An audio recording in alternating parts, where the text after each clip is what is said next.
భారతదేశంలో భారతీయ జనతా పార్టీ అధికారంలోకి వస్తే రైతులకి వచ్చేటువంటి లాభాన్ని మేము రెట్టింపు చేస్తామనే మాట చెప్పిండ్రు. కానీ వాళ్ళ వాస్తవానికి రైతులు అప్పులలో కూడుకొని పోయినటువంటి విషయాన్ని మనం గమనిస్తున్నాము.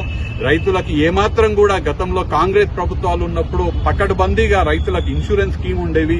ఇవాళ రైతులకు ఇన్సూరెన్స్ స్కీమ్స్ ఉండట్లేదు.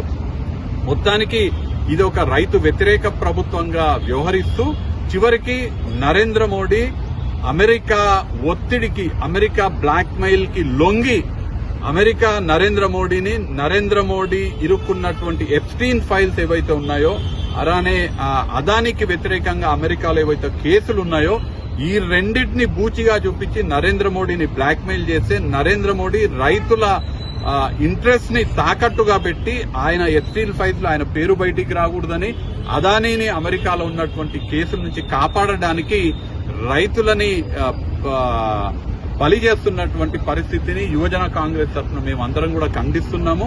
ఈ యువజన కాంగ్రెస్ ఉద్యమం ఈ రోజు ప్రారంభమైనటువంటి సత్యాగ్రహ ఉద్యమం పెద్ద ఉద్యమంగా మారబోతుంది.